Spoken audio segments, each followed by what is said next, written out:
Jadi kemarin kita sudah membahas terkait dengan analisis pasar dan pemasarannya.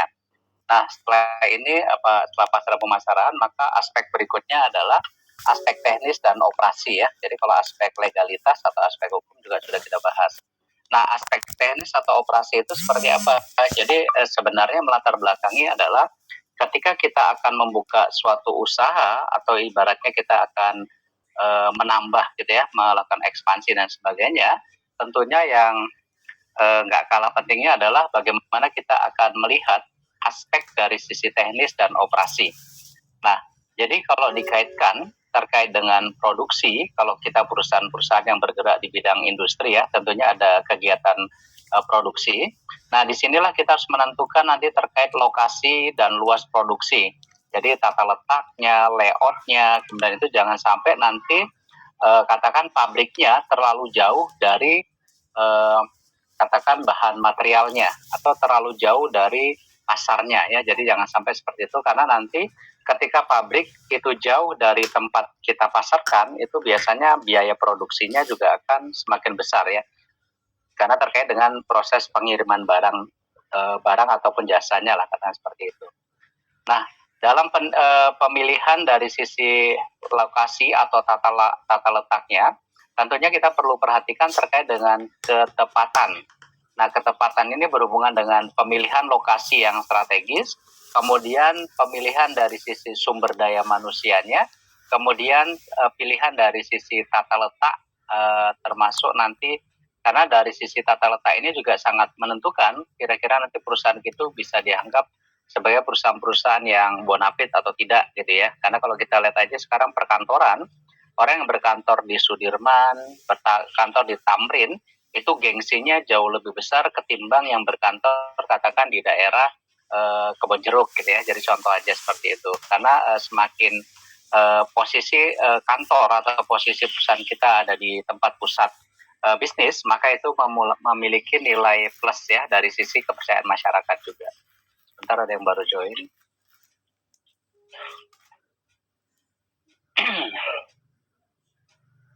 Nah, kemudian juga perlu dipertimbangkan terkait dengan luas produksi, ya, karena nanti hubungannya dengan kapasitas berapa yang bisa kita produksi dan berapa kebutuhan dari sisi persediaan, ya. Jadi ini semuanya harus diperhitungkan secara cermat dan matang. Jangan sampai nanti lokasinya terlalu jauh dan sulit dijangkau, atau juga bisa nanti persediaan kita nanti susah untuk mendistribusikannya, atau bahkan kita susah untuk mencari sumber daya manusianya. Ya, karena yang namanya produksi atau industri itu tentunya dia harus dekat dengan wilayah atau lingkungan masyarakat sehingga pada saat proses perekrutan karyawan atau sumber daya manusia tidak mengalami kesulitan. Begitu juga pada saat ingin mendapatkan bahan baku atau materialnya itu juga tidak akan mengalami kesulitan.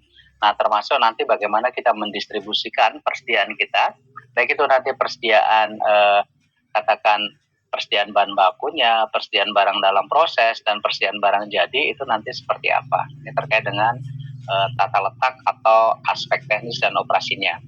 Nah, tujuannya sendiri adalah pertama, perusahaan itu dapat menentukan lokasi yang tepat, gitu ya. Kemudian perusahaan dapat menentukan layout yang tepat sesuai dengan proses produksi yang dipilih, sehingga dapat memberikan efisiensi. Nah, ini juga harus dipertimbangkan. Karena kalau kita tempatnya atau lokasi atau layoutnya terlalu jauh dari asrama gitu ya, atau katakan biasanya barak-barak yang ditinggalin oleh para karyawan tadi, itu juga akan diperhitungkan tingkat efisiensinya. Nah, yang ketiga terkait dengan perusahaan dapat menentukan teknologi yang tepat untuk proses produksi. Nah, ini bagaimana dengan mesin-mesinnya, apakah nanti mudah digunakan, kemudian apakah mesin ini juga bisa maksimal ketika digunakan nanti. Kemudian bagaimana dengan maintenance-nya, terlalu mahal atau tidak, itu juga nanti perlu dipertimbangkan. Kemudian yang keempat, perusahaan dapat menentukan persediaan yang paling baik untuk dijalankan sesuai dengan bidang usahanya. Ya, jadi jangan sampai nanti persediaannya itu terlalu banyak atau terlalu sedikit, karena itu bisa berdampak terhadap potensi-potensi bagi perusahaan untuk mendapatkan omset ya atau peningkatan dari sisi penjualan. Nah, kemudian tujuan berikutnya adalah agar dapat menentukan kualitas tenaga kerja yang dibutuhkan sekarang dan masa yang akan datang. Nah, semakin kita dekat dengan masyarakat, semakin dekat kita dengan lingkungan, itu biasanya kita juga akan mudah untuk merekrut tenaga-tenaga kerja ya, baik tenaga kerja yang saat ini diperlukan atau tenaga kerja yang mungkin saja akan dibutuhkan di masa yang akan datang gitu ya. Jadi siklus dari proses perekrutan itu juga sangat penting sekali. Jangan sampai nanti karyawan atau masyarakat di sekitar itu tidak diberdayakan ya, karena kalau tidak diberdayakan atau tidak diberikan kesempatan bekerja di pabrik atau perusahaan yang kita buat, itu bisa berdampak negatif ya terhadap istilahnya apa ya, keamanan dan kenyamanan bagi para karyawan sekitarnya. Sebentar, ada yang baru join lagi.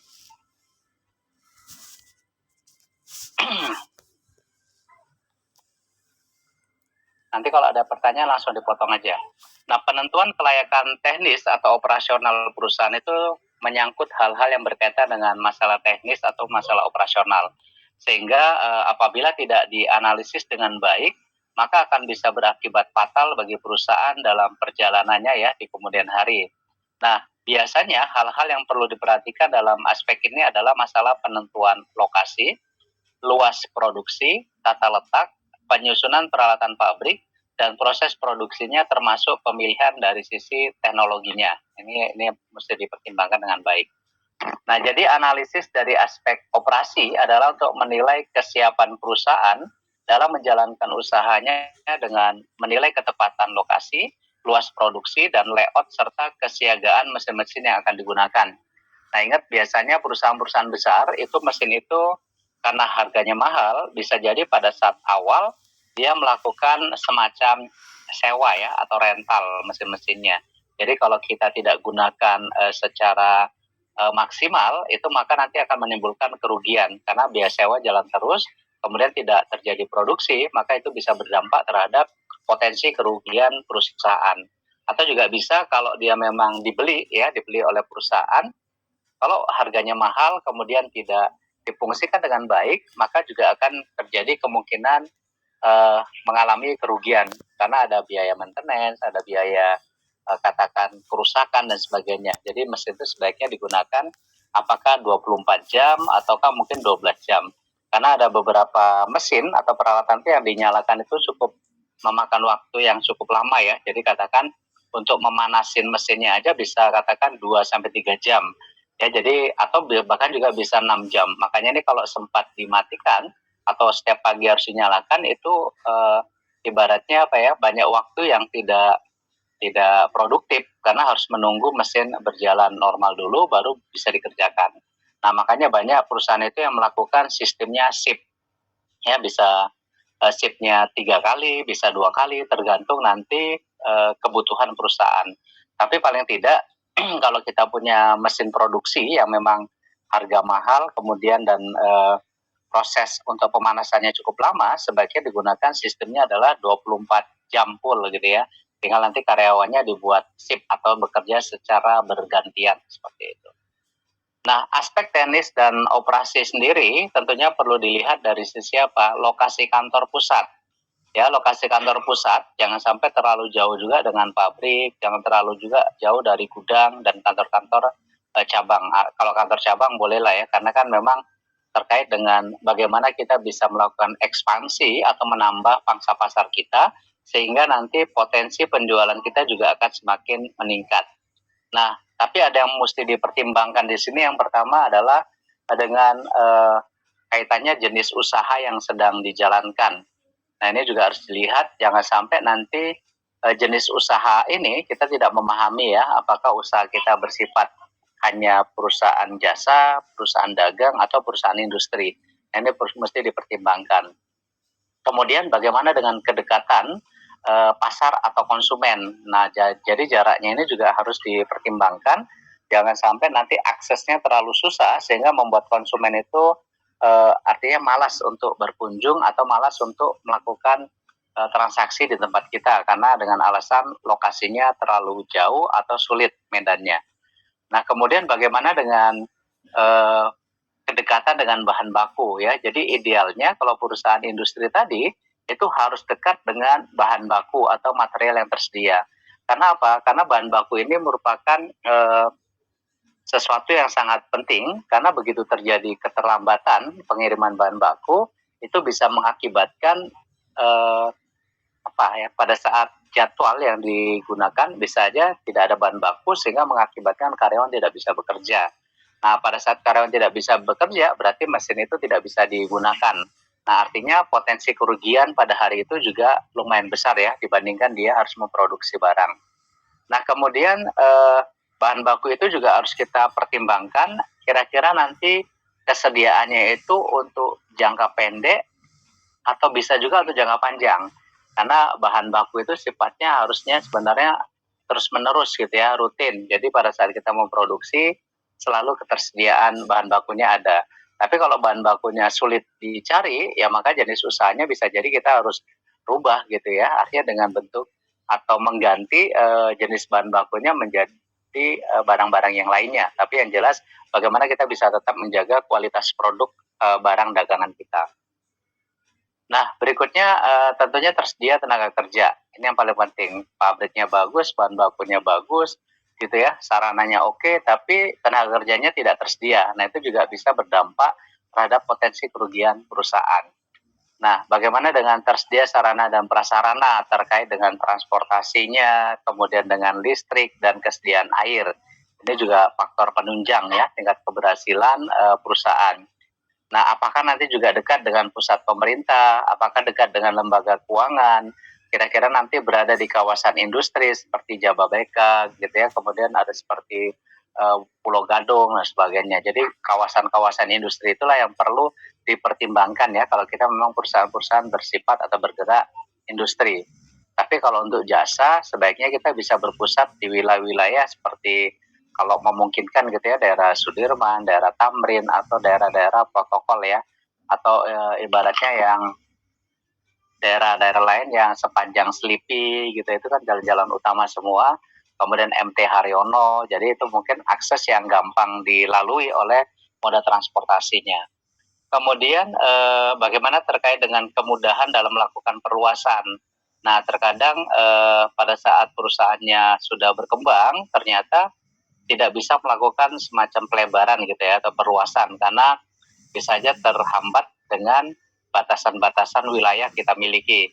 Apakah dekat pemukiman, apakah dekat dengan katakan sungai, apakah dekat dengan ya sebagainya ya. Jadi intinya adalah itu nanti perlu dipertimbangkan terkait bagaimana kalau nanti terjadi perluasan. Sebentar ada yang baru join lagi.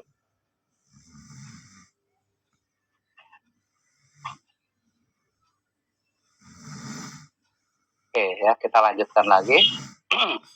Nah, jadi penilaian aspek teknis atau operasi kita bisa kelompokkan menjadi 3 bagian gitu ya. Jadi 3 bagian. Yang pertama adalah menilai terkait ketepatan lokasi.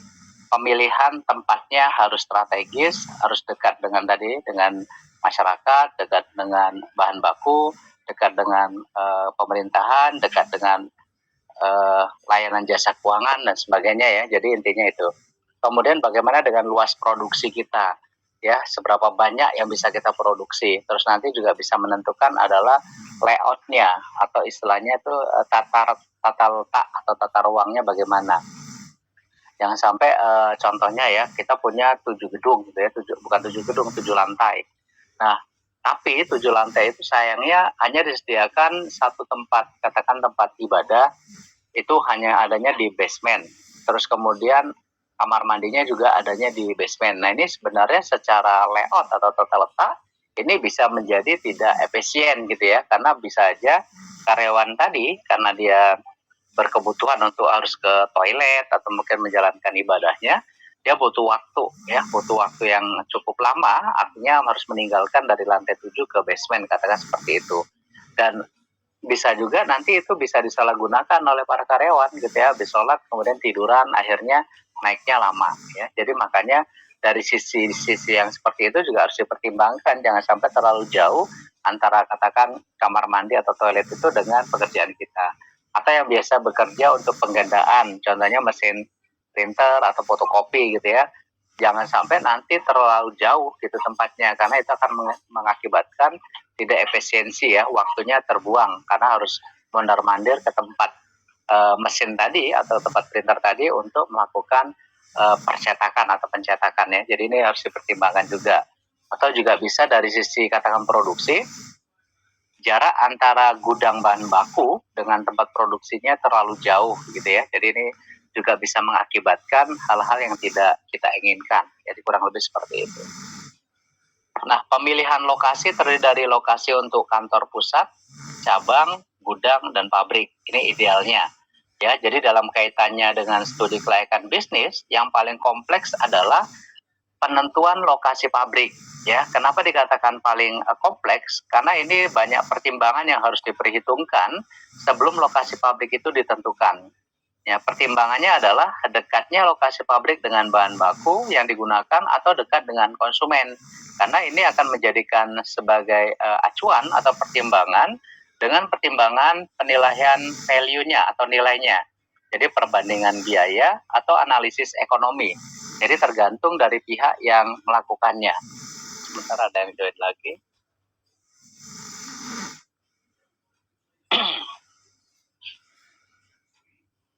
Oke ya, jadi intinya adalah terkait dengan edit value tadi, kemudian perbandingan biaya, ya. Jadi pada saat kita membutuhkan bahan baku, dan termasuk dengan analisis ekonomi ya, jadi efisien, efektif, dan seterusnya.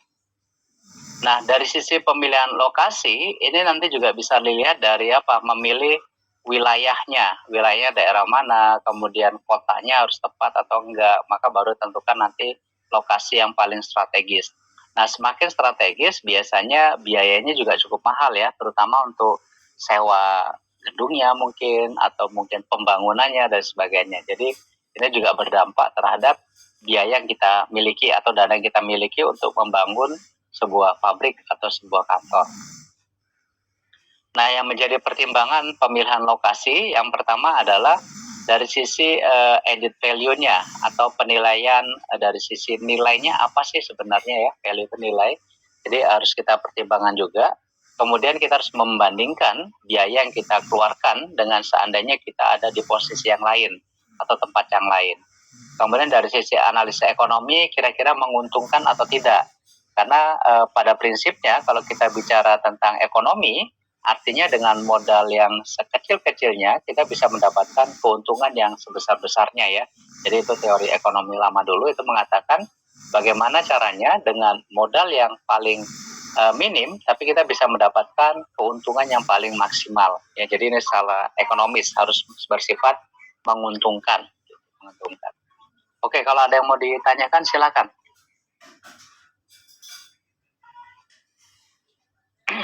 Silakan kalau ada yang mau didiskusikan atau ditanyakan. Belum, Pak. Belum ada. Oke, baik, kita lanjut lagi. Nah, ada beberapa aspek ya terkait dengan aspek teknis dan operasi, ya ini terkait dengan metode penilaian lokasi. Jadi tadi dikatakan terkait dengan penilaian hasil atau value, maka yang perlu dipertimbangkan adalah pasar ya. Jadi kemarin pasar kita sudah bahas, yaitu terkait pasar ini adalah tempat di mana kita atau kita sebagai produsen dan konsumen bertemu untuk melakukan transaksi ya. Jadi ada pihak yang memerlukan, ada pihak juga yang katakan membutuhkan. Jadi itu terjadi permintaan pasar, yaitu antara supply dan demand-nya seperti apa. Nah, karena kalau kita punya produk tapi tidak ada pasarnya, itu juga nanti akan percuma gitu ya. Jadi hanya biaya yang kita keluarkan. Nah, pertimbangan berikutnya adalah dari sisi penilaian lokasi, ya, di awal tadi saya sudah katakan juga, artinya dari kesediaan bahan bakunya. Jangan sampai kita memilih lokasi, tapi bahan bakunya sulit didapatkan. Karena ketika bahan baku sulit didapatkan, otomatis biaya produksinya akan mahal gitu ya. Kalau produksinya mahal, berarti harga jual kita juga pasti akan mahal. Jadi seperti itu. Nah, transportasi ini juga sangat penting. Transportasi ini berpengaruh terhadap bagaimana kita nanti akan memindahkan produk jadi kita kepada konsumen-konsumen atau kepada distributor kita atau kepada gudang-gudang kita. Nah, ini dengan transportasi yang katakan sarana prasarananya memadai atau baik, itu juga bisa mengakibatkan biaya pengirimannya tidak terlalu mahal. Tapi kalau sarana prasarana, jalan dan sebagainya tidak memadai atau mungkin jalanan rusak dan sebagainya, itu tentu membutuhkan biaya transportasi yang cukup mahal ya. Jadi seperti itu. Nah, kemudian bagaimana dengan ketersediaan tenaga kerja? Apakah karyawan-karyawan itu mudah didapatkan di wilayah tersebut? Karena kalau bisa kita berdayakan atau kita bisa rekrut semuanya adalah putra-putra terbaik daerahnya, maka itu bisa mengakibatkan nilai tambah buat perusahaan. Karena ketika kita merekrut putra-putri terbaiknya, pasti kita akan selalu dihargai gitu ya oleh masyarakat sekitar, karena kita betul-betul memberikan kesempatan kepada putra-putri setempat atau istilahnya masyarakat lokal ya untuk mampu atau bisa bekerja di perusahaan kita. Tapi dengan catatan mereka mampu dan memiliki skill sesuai yang kita harapkan. Nah, dibandingkan kita tidak pernah memberikan kesempatan sama sekali kepada masyarakat sekitar, itu kita rekrut katakan dari daerah lain gitu ya, seperti contohnya Pulau Jawa, kita proses perekrutan, nanti itu bisa menimbulkan hubungan yang kurang harmonis ya antara masyarakat sekitar dengan karyawan pendatang kita. Jadi seperti itu. Nah, kalau dari sisi perbandingan biaya yang perlu dipertimbangkan juga pasti bahan baku. Artinya bahan baku itu adalah semakin mudah kita dapatkan, maka biaya itu akan semakin murah. Nah, begitu juga sebaliknya, semakin susah kita mendapatkan bahan baku, maka nanti barang itu akan menjadi mahal ya. Nah, kemudian dari sisi bahan bakar dan listriknya itu bagaimana? Apakah sudah masuk jaringan katakan PLN gitu ya? Karena kan ada beberapa daerah yang bisa jadi sampai dengan saat ini pun masih jauh dari yang namanya penerangan ya, atau jauh dari listrik dan sebagainya, sehingga itu juga bisa menghambat terkait dengan kita melakukan usaha atau produksi. Nah, kemudian pertimbangan berikutnya adalah bagaimana dengan biaya operasional yang akan kita keluarkan. Nah, kira-kira biaya operasional itu masih bisa kita kendalikan atau tidak gitu ya. Karena kan semakin jauh tempatnya, pasti biaya operasionalnya juga akan semakin mahal. Ya, bisa jadi biaya operasional yang kantornya di Jakarta gitu ya, di Sudirman, sama-sama di Jakarta, di Sudirman dengan yang di Kebonjeruk, itu biasanya biaya operasionalnya lebih mahal yang ada di Sudirman ketimbang yang ada di Kebonjeruk, contohnya seperti itu. Atau bisa juga biaya operasional katakan di daerah Papua dengan di daerah katakan Jawa Tengah itu juga bisa berbeda gitu ya. Katakan di Papua jauh lebih mahal biaya operasionalnya ketimbang biaya operasional yang ada di Jawa Tengah. Karena dari sisi UMP-nya aja juga sudah berbeda gitu ya. Jadi Jawa Tengah itu lebih murah dibandingkan katakan daerah-daerah yang lainnya. Nah, ini juga menjadi faktor pertimbangan. Nah, kemudian selanjutnya adalah analisis ekonomi. Nah, analisis ekonomi adalah jika seandainya kita biayanya sewa gitu ya, kira-kira itu sewanya berapa dan kita masih bisa mendapatkan selisih keuntungan tadi atau tidak. Jadi intinya dalam ekonomi kita usaha harus mendapatkan keuntungan. Orientasinya adalah profit. Kemudian bagaimana dengan biaya tenaga kerja? Apakah juga sama? Kita mendapatkan biaya tenaga kerja yang murah atau malah biaya tenaga kerja yang mahal? Ya, kemudian biaya pengangkutan itu juga sama. Apakah nanti dengan biaya pengangkutan yang murah atau mahal atau mungkin yang kompetitif? Begitu juga dengan biaya bahan bakar, listrik, kemudian bagaimana dengan pajaknya? Karena kalau kita bicara pajak, pasti ada dua ya, ada pajak pemerintah pusat dan ada pajak pemerintah daerah. Nah, jangan-jangan kita nanti kenanya double, pusat kena, kemudian yang daerah juga kena pajak ya. Sama ketika kita makan di restoran, selain kita dikenakan PPN, kita juga dikenakan jasa layanan gitu ya. Jadi itu tanpa kita sadari, makanya harga makanan kalau kita makan di restoran dengan restoran yang tempat-tempat di mall dan sebagainya itu pasti lebih mahal dibandingkan kita makan bukan yang di mall ya, karena dikenakan PPN dan ada pajak penghasilan yang lainnya. Kemudian bagaimana dengan perumahannya gitu ya? Apakah jauh dari wilayah perumahan ataukah mungkin kita menyediakan asrama? Apakah kita juga harus bangun perumahan buat karyawan? Itu juga perlu diperhatikan. Nah, kemudian bagaimana dengan sikap masyarakat? Sikap masyarakatnya lebih bersahabat atau kurang bersahabat? Itu juga nanti harus dipertimbangkan secara ekonomi, sehingga kalau masyarakatnya katakan sikapnya baik, kemudian bersahabat, tentunya merupakan potensi bagi perusahaan untuk bisa menjual produknya kepada masyarakat sekitarnya. Seperti itu. Oke, yang di sini ada yang mau ditanyakan, silakan. Terkait dengan metode penilaian lokasi.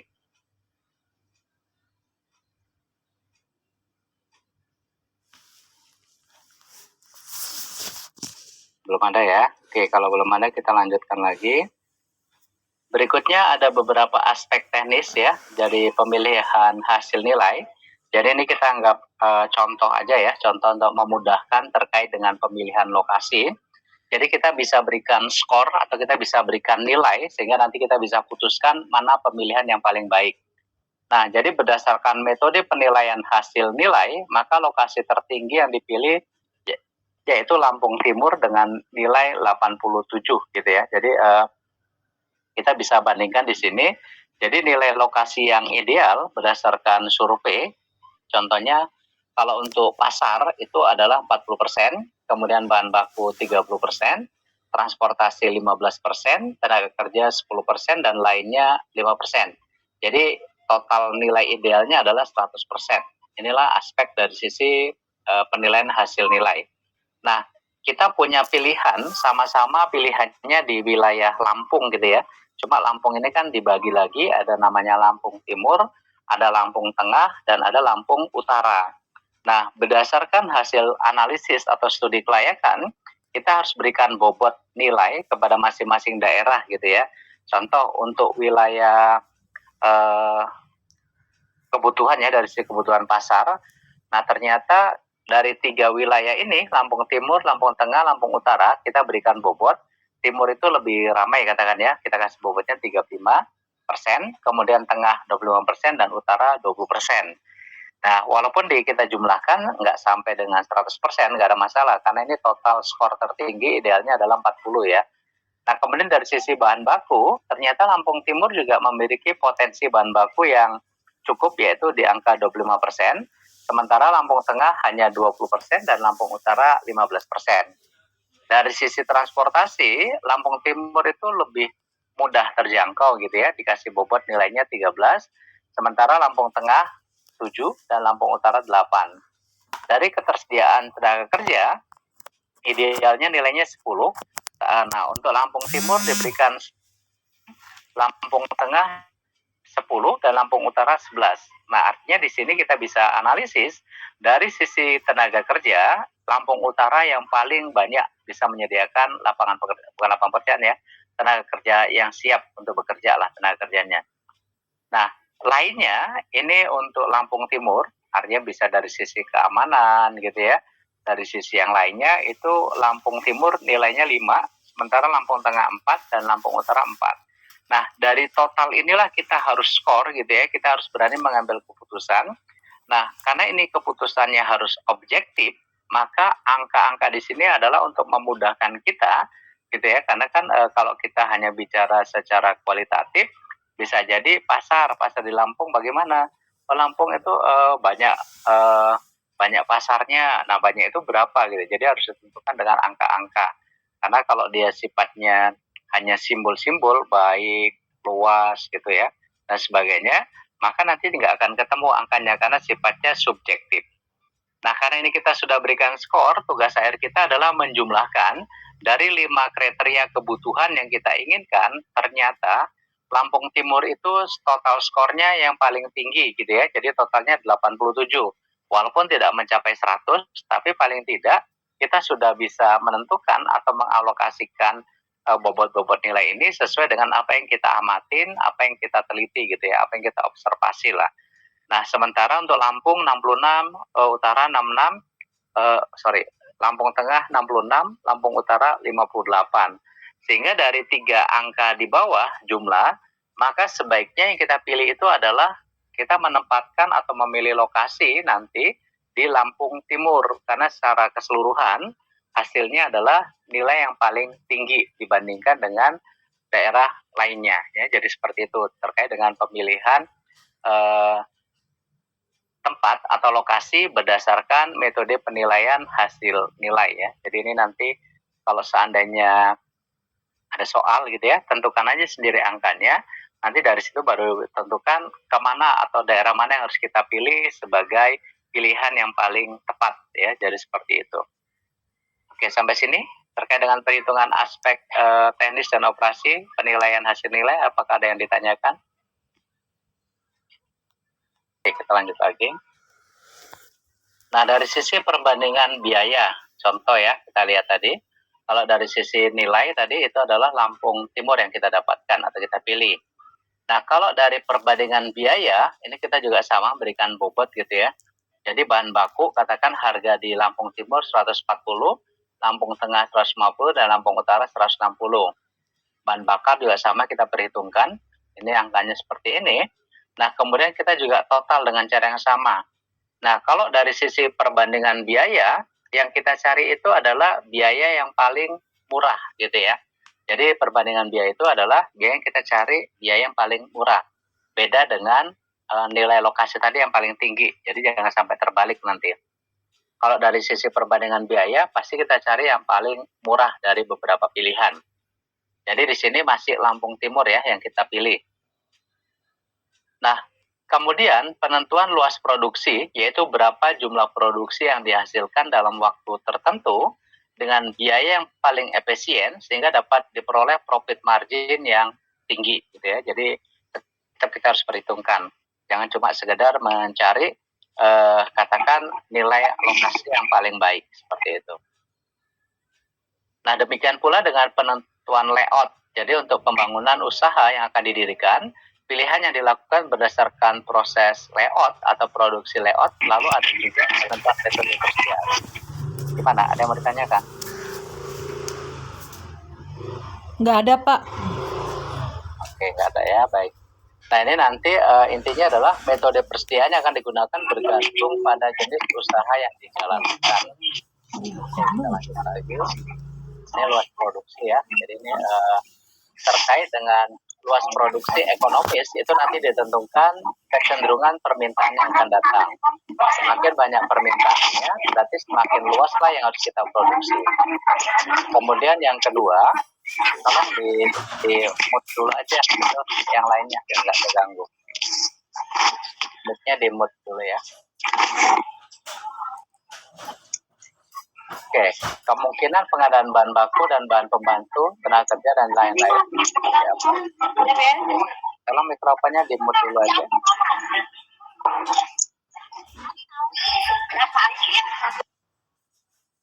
Oke, ya.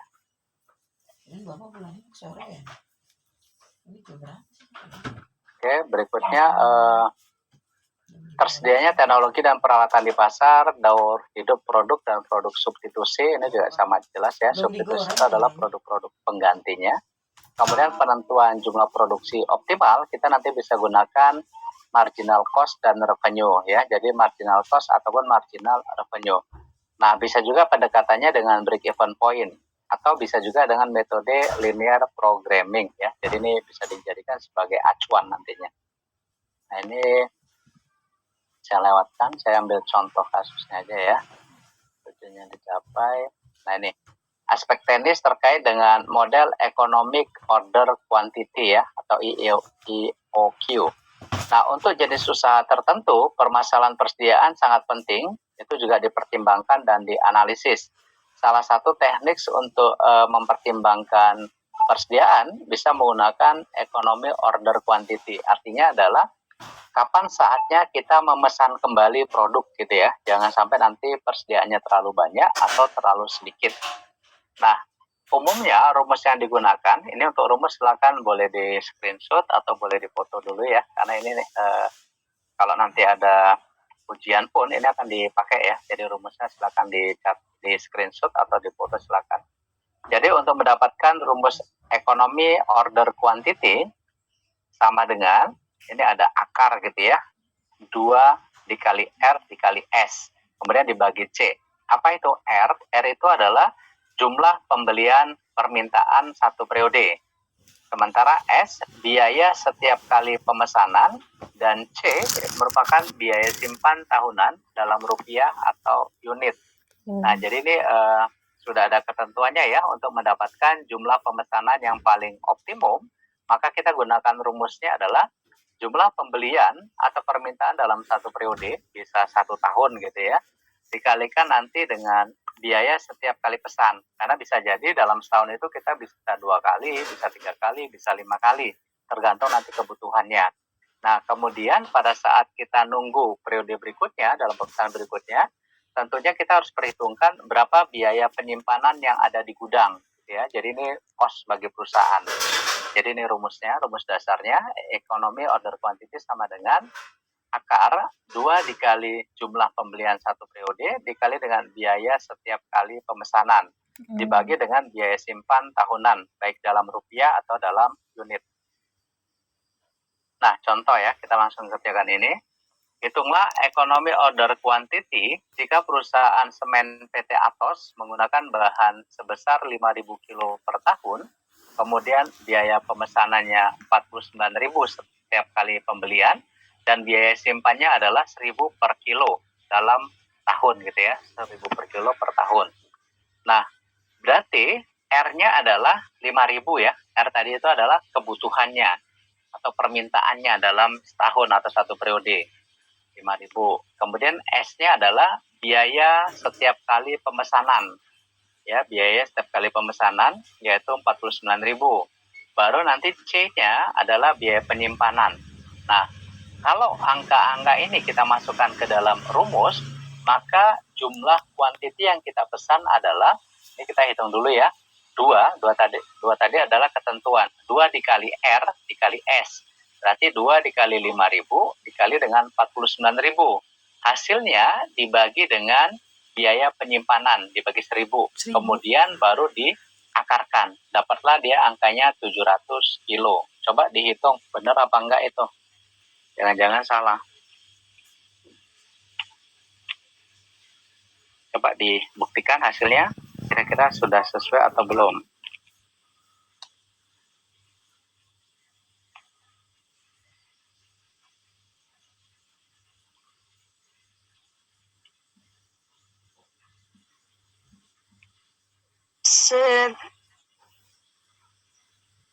Gimana? Sesuai?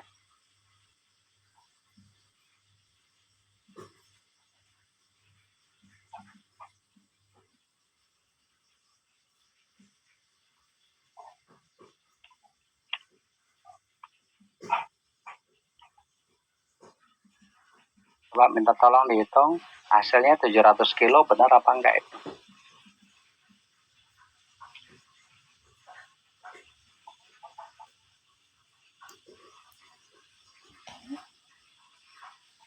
Salah.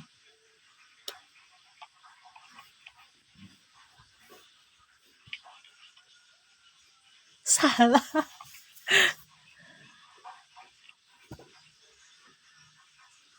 490 hasilnya.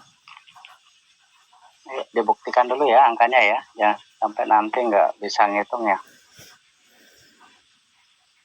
Dalam kurung itu kali kan?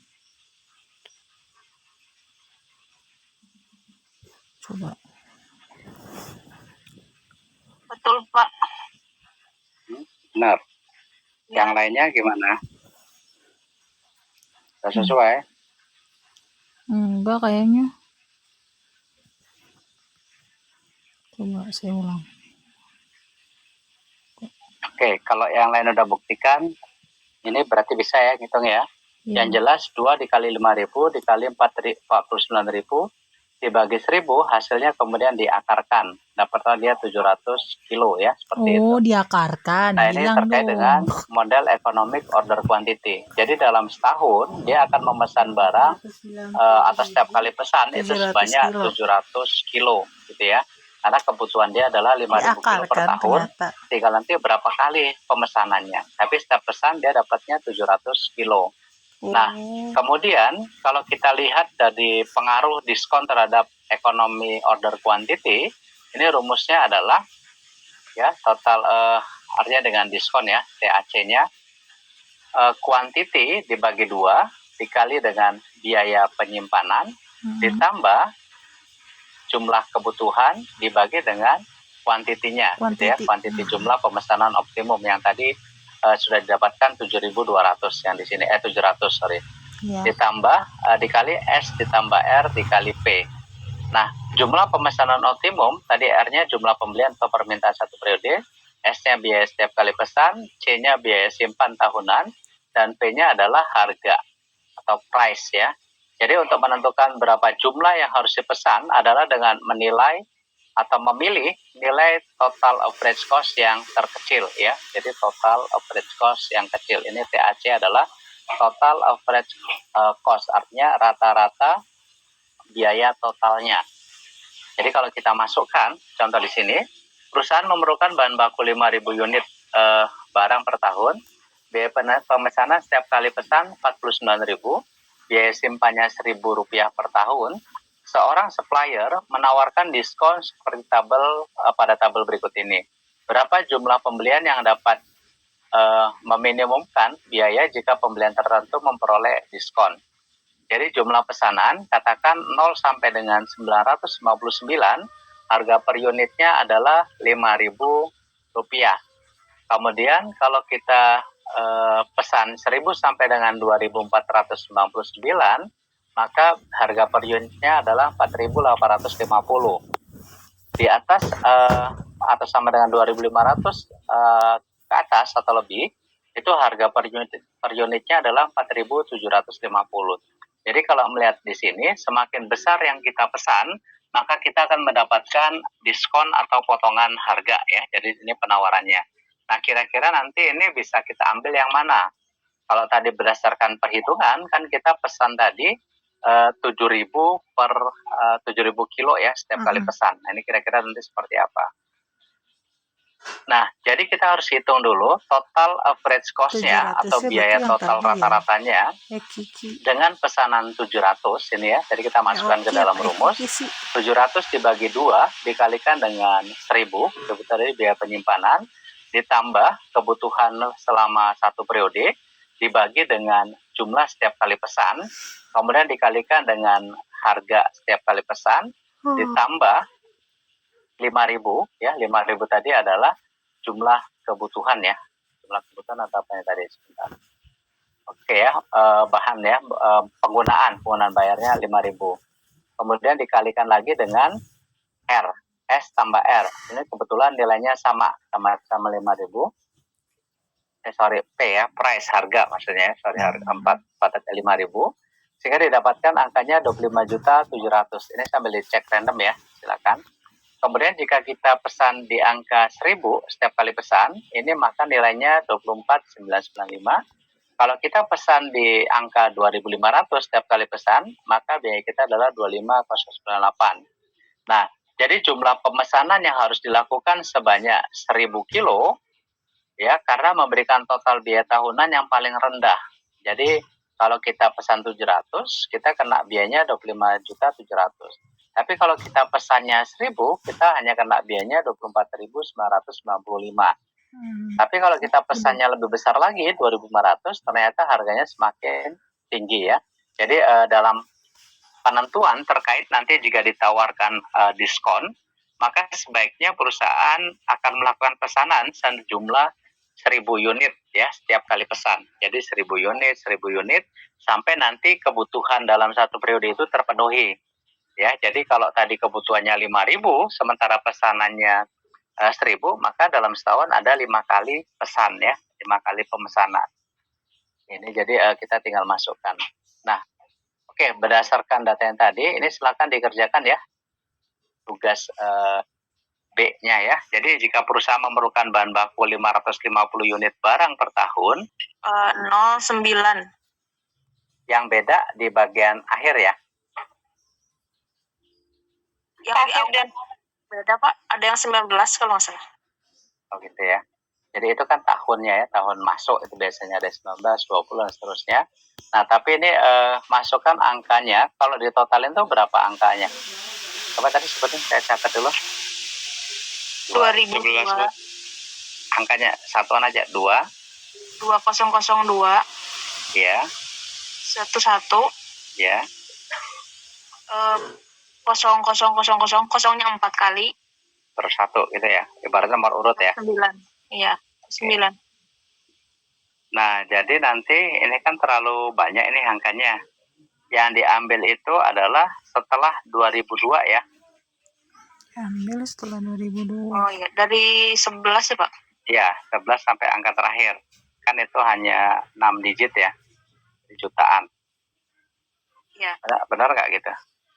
Ya, jadi contohnya di sini katakan 110 nanti di 001 triple 0 gitu ya, berarti 110 juta. Kebanyakan ya? Kebanyakan. Bedanya di Malah bingung saya, Pak. atau ini aja, itu yang setelah 2002 nilainya sama nggak? 110.000 gitu? Atau 110? Semuanya sama? Sama sih. Ada yang sama, Ada yang beda, Pak. ada yang beda sih. Yang habis 2002, 110 itu sama atau beda? Sama. Sama kan? Beda. Ada yang beda. Kamu Sama. berapa yang beda tadi? Di belakang 4 digit angka Adi. Maksudnya kalau 190. 11001112 punya saya. beda-beda ya, oke lah. Beda semua. Gini aja deh, ambilnya gini maksudnya, angka terakhirnya aja ya. Jadi kan tadi ada angka 9, berarti biaya pesan sebesar 9.000. Kalau ujungnya nanti 10, berarti 10.000. Terakhirnya 1, berarti 1.000. Paham ya maksudnya ya? Paham. Oke, Pak. Paham, Siap, Pak. paham. Paham. Gitu aja. Jadi ambil 3 digitnya aja ya, yang paling akhir. Oh, 3 supaya nanti digit. gampang. Ya. 3 digit, tapi kan ada yang 0010, 0009 Yang gitu di ya. belakangnya Tapi justru dia ambil ya. itu, kalau dia 9 ya 9.000, kalau 10 10.000. Seperti itu. Nah, coba Oh, dikerjakan. seperti itu. Berarti biaya pemesanan itu misalkan kalau akhirannya 9.000. Di 9.000. sini kan ada 00 lagi, bukan 9 juta kan Pak? Nggak usah, nanti kegedean. Oh iya udah. Karena kan contoh di sini kan juga nggak mahal-mahal banget kan. Iya Pak. 49.000 ibaratnya, atau berapapun lah. Atau ya nggak apa-apa lah, kecil aja nggak apa-apa, nggak harus besar-besar banget. Jangan juta-jutaan, puluhan ribu boleh. Tapi Pak, maaf. Belakang Ya. saya justru 00111 gimana tuh Pak? Ya 11.000 aja. 11.000. 11.000 aja. 11.000. Oh. Yang diambilnya 1 digit apa 2 digit, Pak? Sebenarnya kan 2, itu kan ada yang 11, ada yang 9 gitu kan. 11.000. Nah, kalau Iya. ketemunya 11, 22, ya berarti 22.000. Tapi kalau ketemunya 1 digit, 9 aja, ya berarti 9.000. Kalau 8 ya 8.000. Oke. Tapi di atas 10 kan berarti 2 digit ya. Nah, itu Ya, yang diambil, tahu. sesuaikan aja. Paham nggak maksudnya? Paham kok Pak. Ya udah, ya jadi kalau seandainya nilainya ujungnya 11, ya berarti 11.000. Kalau nanti nilainya 30, ya berarti 30.000, gitu aja. Ya, coba dikerjakan dengan caranya seperti Kayak ini. gini. Yang ini soalnya tadi. Kemudian kerjakan yang ini. Ya tahu tuh. Difoto dulu kali ya, biar Iya, nanti Pak. gampang ngerjainnya. Sudah Pak, Jadi sudah kalau dipoto. saya belum update ke Classroom soalnya ini. Slide ini difoto dulu, silakan. Aja biaya penyimpanan. Oh, biaya penyimpanannya. Oke. Dari nilai bahannya ya, dari nilai bahannya. Coba ya, dicoba dulu.